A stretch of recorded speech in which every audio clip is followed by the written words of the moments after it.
So the big tax question is this: how do wealthy people keep their money working for them when selling their business, real estate, or other highly appreciated assets without paying hundreds of thousands to millions of dollars in tax? What if we, as business and real estate owners who have poured blood, sweat, and tears to growing our wealth, and who didn't hire expensive tax attorneys and CPAs to map out an exit strategy, knew their secrets? Instead of recreating the wheel, why can't we just model the way they deferred 30 to 50% in tax, paid off debt, funded their next business dream, and most importantly, leave a financial legacy to give to the causes we believe in most? What if their secrets weren't complicated at all, and you just need a guide who is a few steps ahead of you? That is the question, and this podcast will give you the answers. My name is Brett Swarts, and welcome to Capital Gains Tax Solutions. Welcome to the Build to Billions podcast, where we got successful entrepreneurs and investors on the journey from millions to billions. We believe the key to scaling and compounding your wealth and life starts every single day with a mindset and practice of stewardship over ownership and applying billionaire biblical principles. Our ultimate goal is to help you scale and compound your wealth and life so you can give more all of it away to help MVPs. My name is Brett Swarts, and every episode we're joined by some of the world's top entrepreneurs, millionaires, or billionaires. And they bring their insights, their wisdom, their encouragement, their challenge to us so we can each scale, grow, and compound our wealth and our impact. I'm excited about our next guest. He's the founder and partner at Wealth Without Wall Street. He brings impact, integrity, and generosity to the company every day. He hopes to be remembered as a lover of Jesus, devoted husband, and faithful father. Despite dreaming around age 10 of becoming an orthopedic surgeon, he found himself in the mortgage business for 11 years.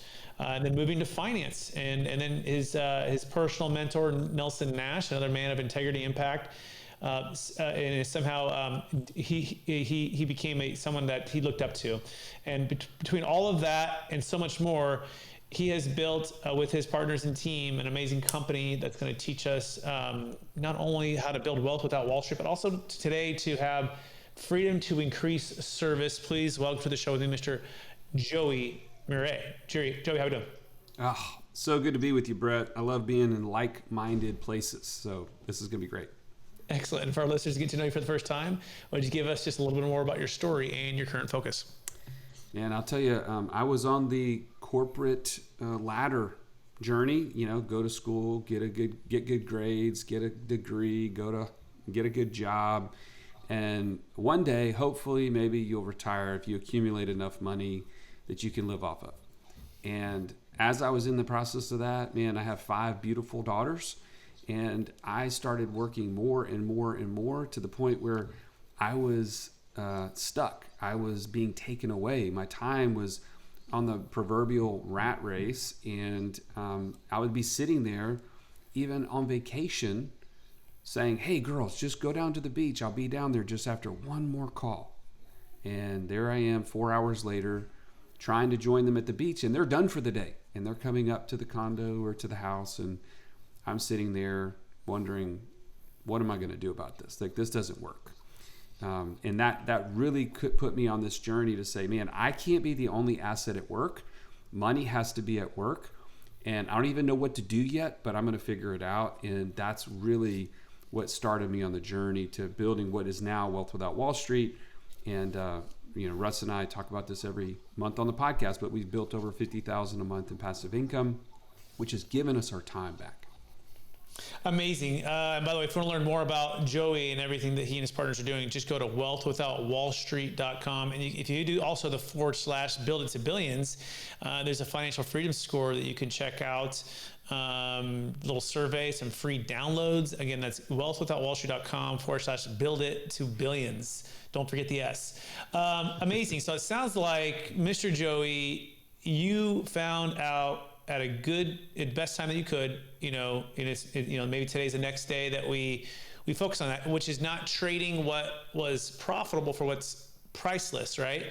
Which is always a bad trade. And so today's topic, which is freedom to increase service, a lot of our listeners have made it financially. They have built it to at least, $1 million in revenue, or at least $1 million net worth.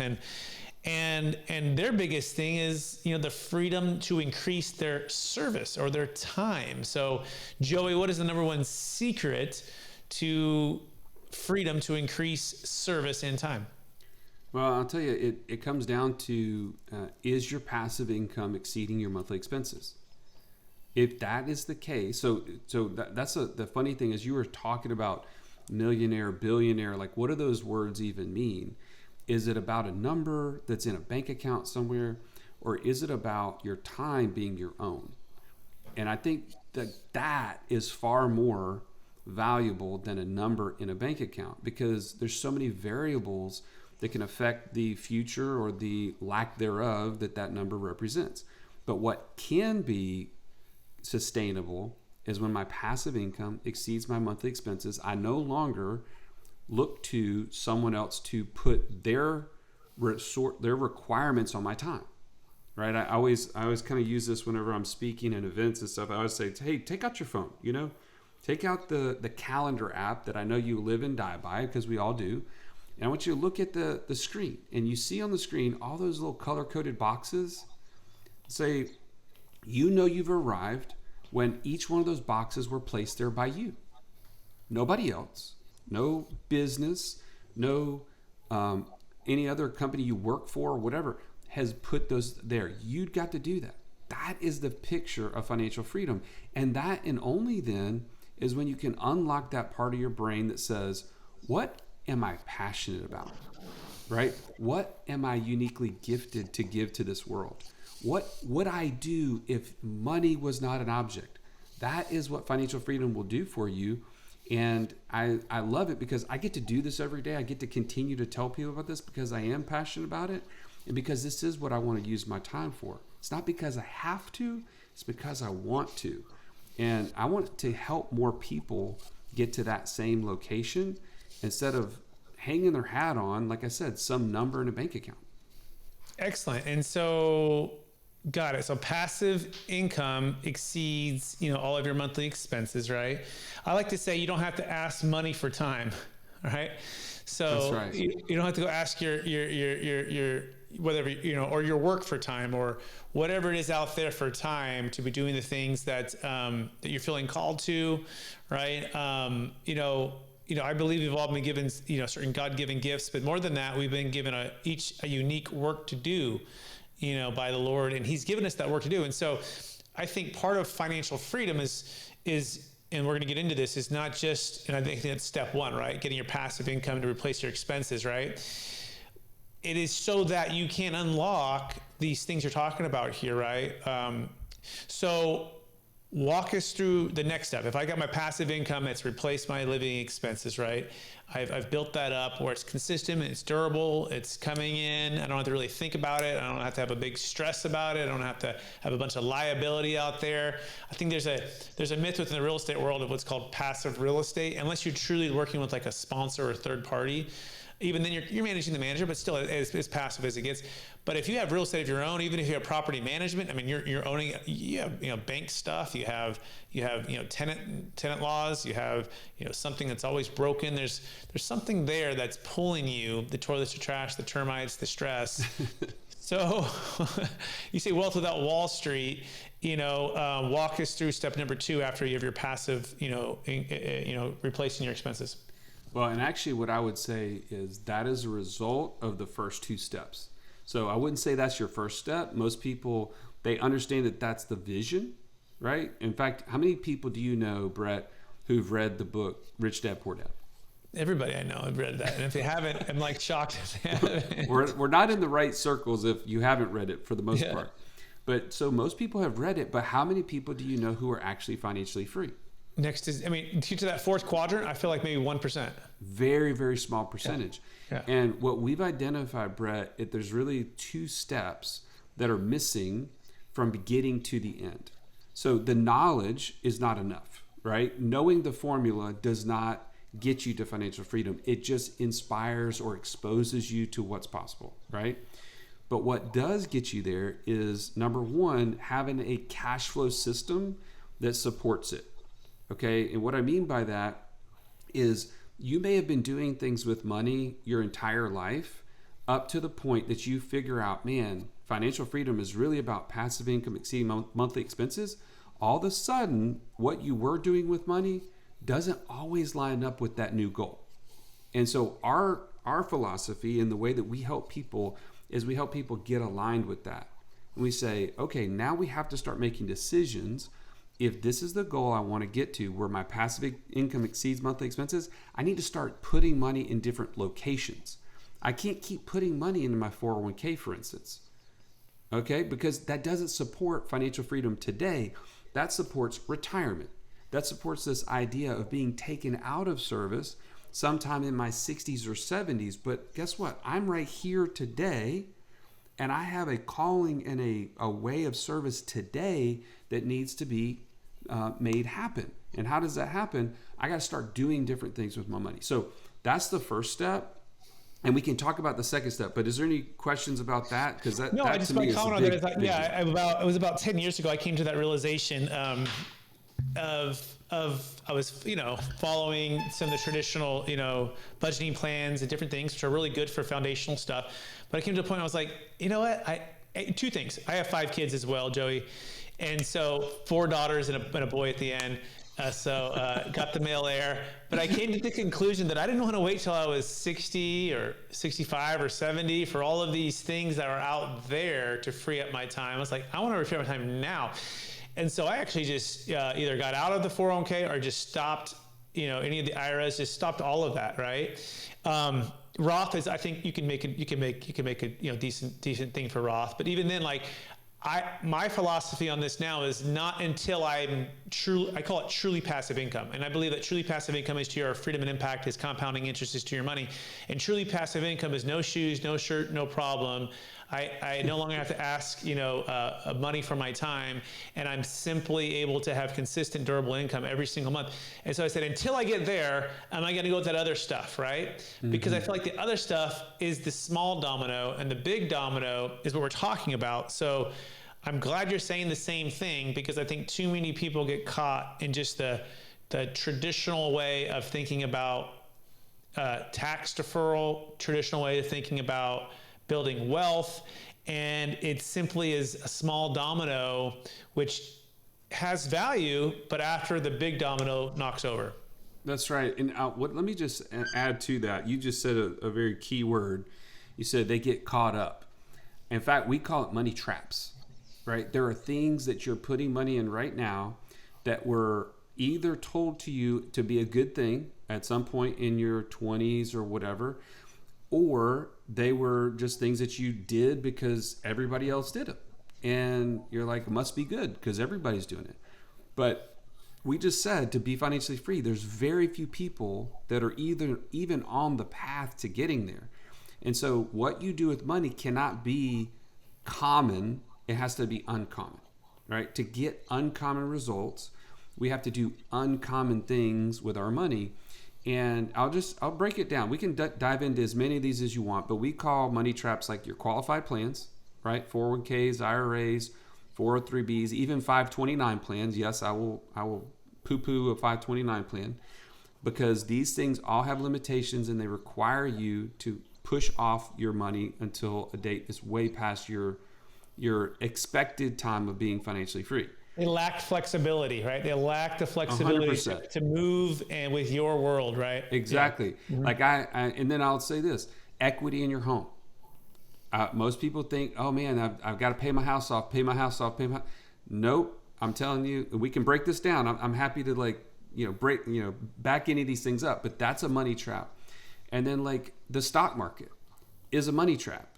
And it's because there's such a psychological, emotional trap behind that money that will never actually free you up to turn it into cash flow. And so again, we can break those down, but those are the big 3 in my mind. There's still others that we could talk about, but our coaches walk people through this to help them to see, this is not going to support my goal. So why would I keep contributing? Why would I keep putting money in those places? So anyways, that's just kind of. Those are good. That's great. So let's keep moving on to like the steps here, right? So freedom to increase service, right? Freedom to true financial freedom is going to involve having your time.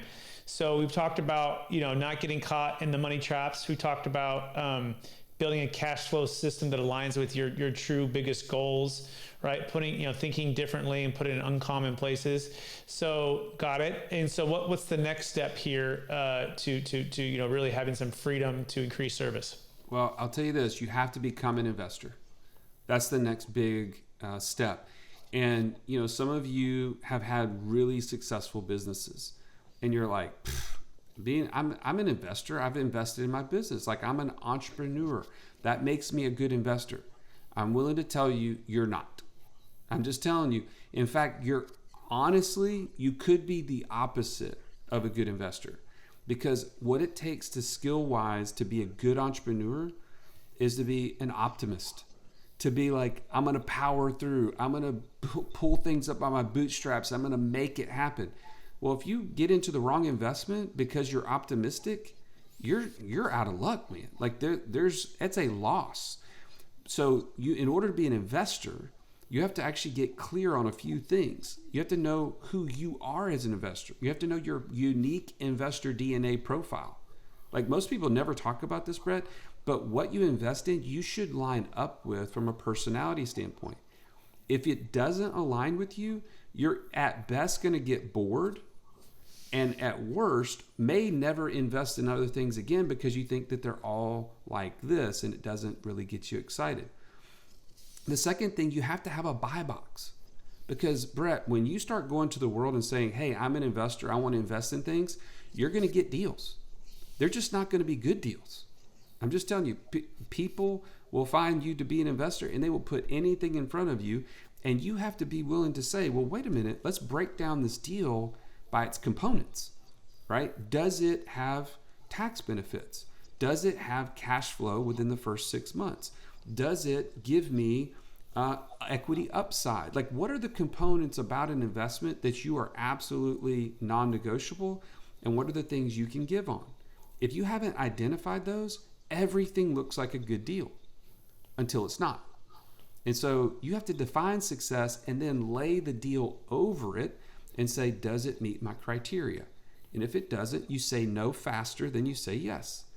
And so anyways, there's a lot more behind becoming an investor, but you have to be willing to train yourself, get the proper mentorship, guidance, whatever it may be. And I'm telling you, that is a game changer, because once you do that, all of a sudden you have more confidence and more clarity, and you can start saying yes to the right deals, no to the wrong, and that's going to catapult you into financial freedom. Excellent. And by the way, we're speaking with Joey Mure. You can find him at wealthwithoutwallstreet.com/build-it-to-billions, wealthwithoutwallstreet.com/build-it-to-billions. Yeah, that all makes great sense. I love the way you say that. Your buy box. I think it's like saying, like, what is the intention and the perfect outcome? If I had the perfect outcome for this investment, what would it do for me, right? And, That's right. And so sometimes it is, depreciation offset, because I need to build up my tax flow depreciation offset my cash flow. Sometimes it is just pure cash flow, right? I just want to maximize my cash flow. Sometimes it is, hey, I can let this sit and build and have more equity upside. In a perfect world, it can have, a bit of all three, right? But I mean, you just got to be really intentional about what is it that I want it to do for me. And then what's my thesis on the marketplace? What's my thesis on the sponsors? What's the track record of the sponsors? What's my thesis on what I wanted to do? And how does that fit into my overall wealth plan? A little bit of intentionality can go a long way, right? I think it's like, if you're off by a degree or two in the beginning, you'll be off by a mile here in an hour or two, right? So you've got to have some intentionality. I also call it certainty of execution, Joey, right? What helps you to gain certainty of execution? Because I think, to me, that helps with the emotional roller coasters, right? From not jumping out when things are, like, whether it be the stock market, whether it be real estate, whether it be whatever it is that you might decide as a part of this wealth plan. What helps you to have certainty of execution? Yeah. Are you asking me, or are you saying? Yeah. Yes. Well, yeah, those things that I just mentioned. One, knowing that my cash is going to the right locations that I can access anytime to be able to take down a deal. Because opportunities find cash, right? Again, not always good opportunities, but opportunities find cash. So if I have access, I'm going to be able to be more confident to take down a deal. Number two, confidence in who I am as an investor and what my buy box is. If I have those three components, it almost covers everything, because then it's just a matter of the due diligence behind, as you mentioned, the operator or the sponsor, whomever is really the person that's going to be making this business plan happen. Now I can be like, yeah, I can say yes to that, or no, doesn't fit. And that gives me certainty. Excellent. I love that. And so now we're going to kind of bring this together to original topic, which is freedom to increase service. And so you got to lay these foundations before you can do those things, because the worst part of this, Joey, would be you finally get that time, but then you're so worried about, is this passive income going to keep showing up? And did I make the right decision? And, and it kind of what's that saying, right? I try to get out in Godfather, but they pull me back in, right? It's like, Exactly. See the Godfather. And, and so, but we want you to have financial peace of mind, which includes your emotional state, your actual physical time, right? Your risk tolerance, right? For things that you might be, having debt or signing on debt, for the sponsors and the people you're working with. So the freedom to increase service. All right. So you've achieved all this, you've done it now. Walk us through that next, you're in the golden land, right? You're in the promised land, right? What does that look like on a day-to-day, Joey, to make sure you don't get pulled right back in? Well, this may not be super popular to say, but I'll say passive income does not mean uninvolved income. Like most people are like, is there anything truly passive? I would say you have to be involved. And actually, you mentioned this at the beginning of the podcast, being a steward is an involved process. So when do you ever stop being a steward? When you're in the ground. That's it. Because until then, you have resources that have been given to you by God to steward well, to the best of your ability. That includes investing. If you're going to become an investor, that means the deals that you're doing, you're checking in on. You're not just like assuming the best and putting your head in the sand. You're doing a regular check-in with the operator, whether it's a small business, whether it's an LP investment that you're doing in a syndication, or it's your own business that you've got operators that are running and now you've got your time back. You still have to actually check in, right? That's part of stewarding. So I don't want to give the wrong impression that like you never do anything, you just keep your hands off the wheel, so to speak. But you are involved to some extent. But beyond that, here's the thing that I would say. If I can buy back 40 hours a week of my time or 30 hours a week of my time, what is on the other side of that for you, right? What is the specific calling that you would do if money was not an issue? Is that being more involved in your church? Is it being somebody who is going to be involved in your community in some sort of passion project, being on a board that really desperately could use your business knowledge and acumen and connections that you just don't have time for today? I don't know what it is for you. Maybe it's like for me, Brett, we talked about have 5 daughters, you have 4. I look down the road and I say, man, there's going to be some special young men that are going to come into my life at some point that are going to want to marry my daughters. And at the very least, I want to be available.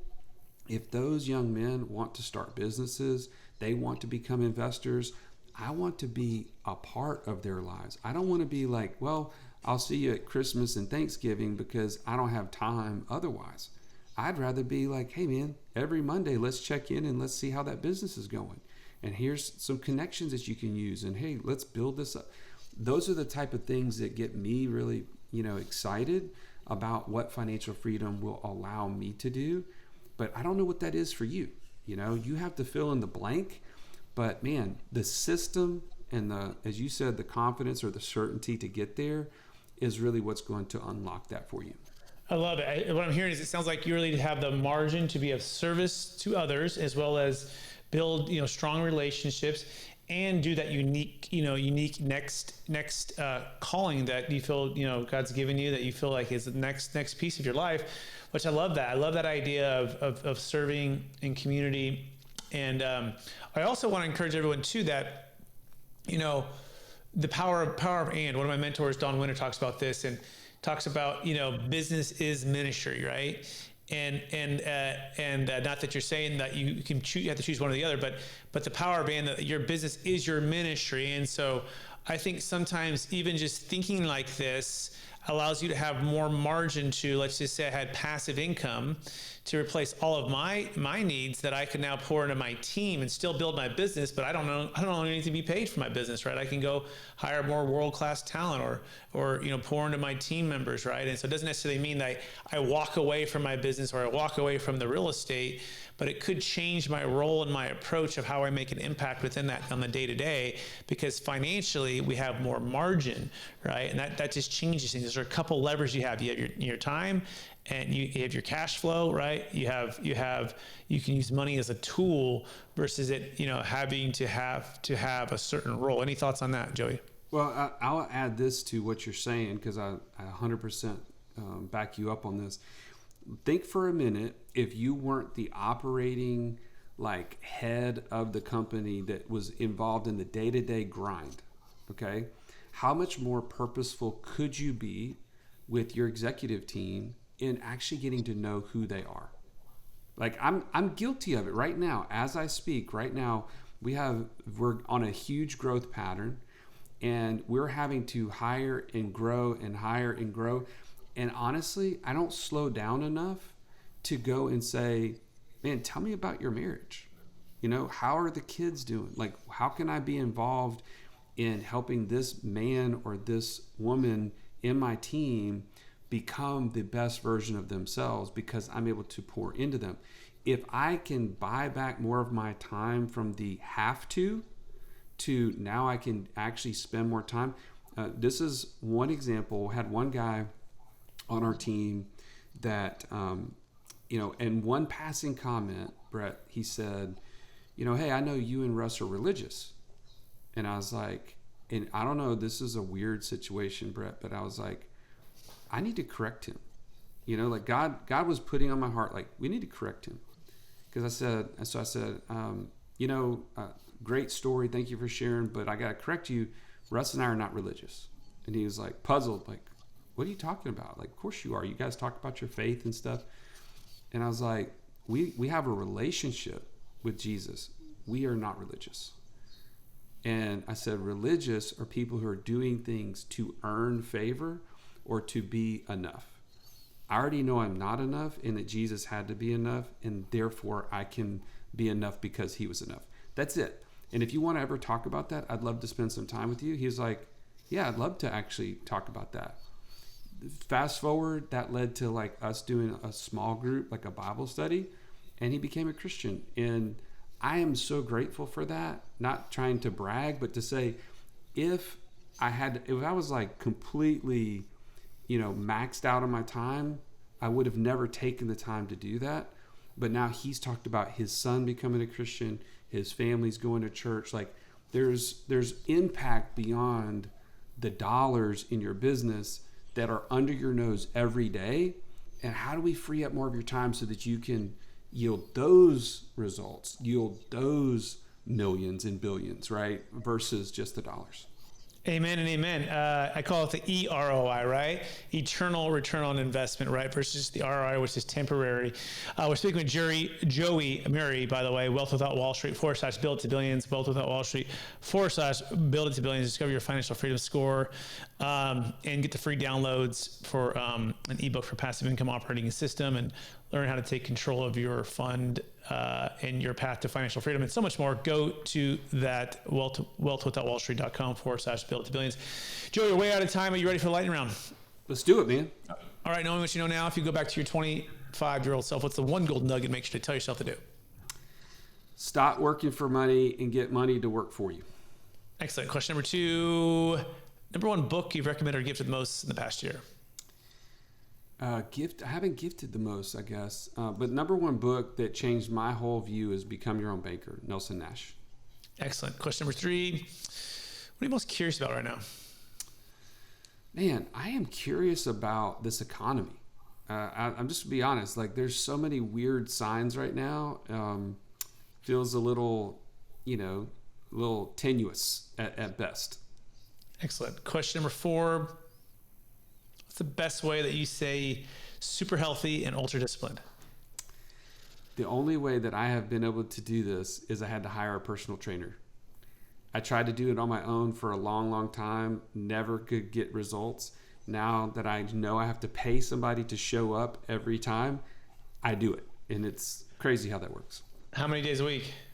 I'm just at 2 days a week right now. So Okay. but that's been great for me. 2-hour session? What is the session? 1 hour sessions. Yeah. Okay. All right, cool. That's great. Next question. Number one leadership quote or theme that you strive to live by? Oh man. Proverbs 3, 5, and 6, trust the Lord with all your heart, lean not on your own understanding, but follow him. Excellent. He'll make your path straight. Amen and amen. Next question. Number one way you're using, either ChatGPT or some kind of AI tool. I'll tell you this. It's helped us in our podcast prep to take our thoughts like down on paper, dump it into chat, and help it organize our thoughts. So it's still our thoughts, but it's just better organized so we can communicate our message better. Excellent.